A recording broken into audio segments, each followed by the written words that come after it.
The answer to the post-time brain teaser?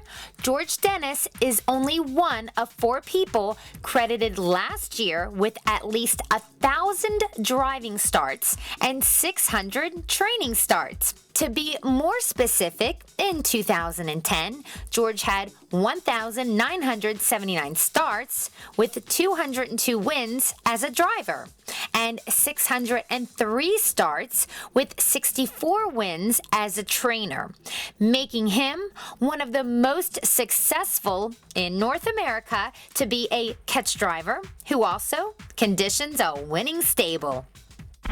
Welcome back to Post Time. Next is my favorite segment of the show. It's a story through the eyes of my camera. It's Heather on the Spot.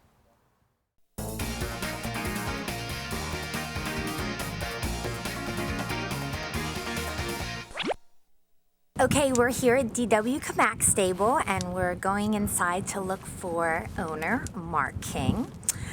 For some reason, it seemed like a good idea to shoot this Heather on the Spot on a day when it's 17 degrees out, but we're here, so let's go inside and find this guy. Okay, Mark, we're gonna start the story off with the daddy in the barn, who is Arizona Liar, because we've got a daddy and we've got the son in the barn, both at DW Kamak Stable.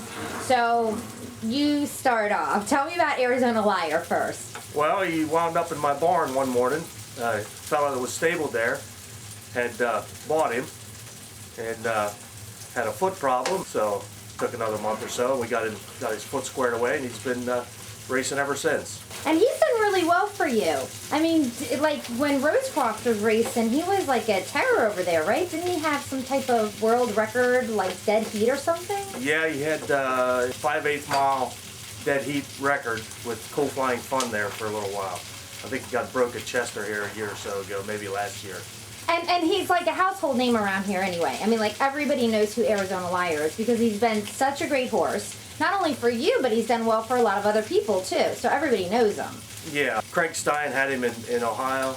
I think he had him as a 2 and a 3-year-old maybe. And I was talking to him last week, and everybody knows the horse. And he said what high speed he had as a 2-year-old. So yeah, and he's just a nice horse to be around anyway. So, somewhere we have to talk about you moving from the east to Iowa to really get this story going, because now you were living here in Delaware, and then you decided to pack your bags with your family and go to Iowa. Why? Well, that was my wife's fault.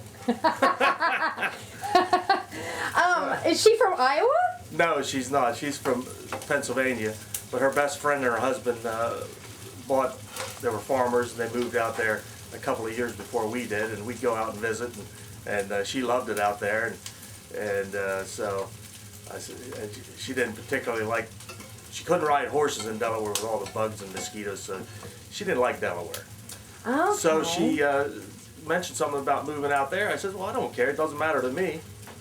So we were out there one day, and she said, let's see if we can sell the farm and move out here. I said, all right, so that's what we did. Beth Kamak, if all of our husbands would listen to us the way that Mark listens to his wife, right? Okay. Exactly. That doesn't happen often. Oh, I want to mention to everybody, if there is only like smell-o-vision or smell-o-rum or some kind of like scratch and smell on your TV set, this whole room smells of awesome Delaware-made Scrapple, which we feed to the horses, right? I guess Arizona Liar and Boo Frickity and the rest of them eat it? Yeah, Beth has them eating all kinds of junk. Not that Delaware-made Scrapple's junk, but they love it, yeah. Yeah, really, don't be talking bad about Scrapple on Post Time. Okay, so when you move to Iowa, you take Arizona Liar with you, who is a stallion, and then you just decide to breed him? Yeah, I had a few mares of my own. I thought, that's actually why I bought him, to breed. Because he had the track record at Harrington for a while, and really about the only racing they have in Iowa was at the fairs, county fairs, and of course the tight turns and all, and I thought he might be a decent stallion out there for the bull rings, little tight tracks they have out there. So I didn't really care when I bought him if he ever raced or not. That was just a bonus. Arizona Liar's son and Arizona Liar are both now racing and doing well. They both have wins at Dover this season. Yeah, they're both starting to come around. The 3-year-old's a nice kind of a horse. He was a big growth. He's about 16-1 now, and he just keeps growing. Like, it seems like he grows every week. So he's finally starting to mature a little bit, and I think he's going to make a real nice horse. Oh, okay. All right, so it's one for us to look for. Should we mention something about DW Kamak before we close out this interview? Because you go back to Iowa. You're not, like, you're visiting, so you have to leave it all in DW's hands. Yeah, and he does a great job with him. He's the only guy I trust with this horse. And, of course, Beth keeps everybody straight. If it wasn't for her rubbing on him, he probably would be no good at all. That's what I suspect anyway. Very good, yeah. And of course, she feeds him Scrapple, so. Right. Well, I think Mark wants some of that really delicious Scrapple, so he's really laying it on thick this morning, Beth. All right, thank you so much, Mark, for being on the show. You're welcome. We are going to top off our show with some youngsters, and this field includes the son of Arizona Liar. Number 5, Boo Frickity Hoo. These standardbreds are all 4 years old and under, and they are all maidens in a parimutuel event, looking for their first visit to Victory Lane. As they race around the first turn, and the leader is McCardle's Crown. McCardle's Crown 2 lengths. In second, TSM USA Joe, followed by Aurea Nurir, 28 and 4/5. They race by the stands. Leading the way, McCardle's Crown 2 lengths. TSM USA Joe got away in second, followed by Aurea Nurir. Then comes Deadly Duel, followed by Levrier. Outside, moving up is Alfie, following Alfie, Cheerful Reunion. And then it's Rusty Skip, and out from last is Boo Frickity Hoo. They go over toward the half, and it's McCardle's Crown with the lead. TSM USA Joe sits in second. On the outside, moving up, is Deadly Duel into third. Following Deadly Duel, that's Alfie.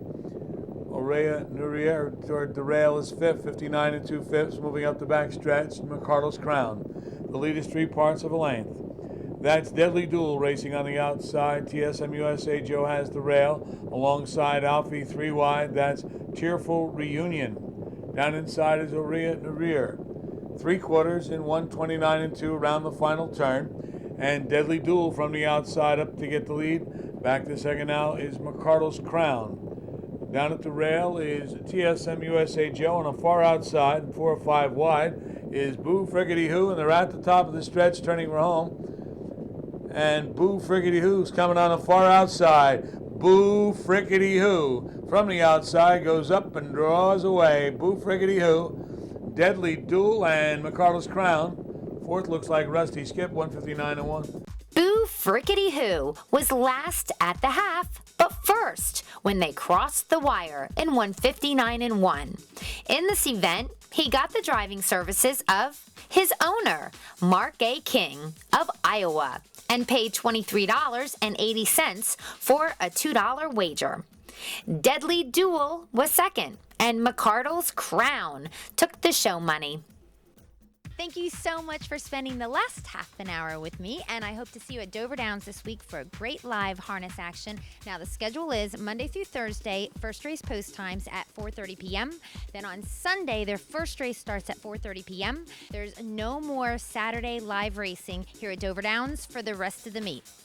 Thank you so much. Have a great week. I'll see you at the track, and God bless.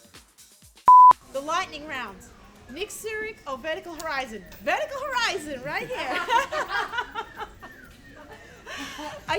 I told him he failed. The Beyonce or J-Lo is supposed to be neither Anna, but he fails.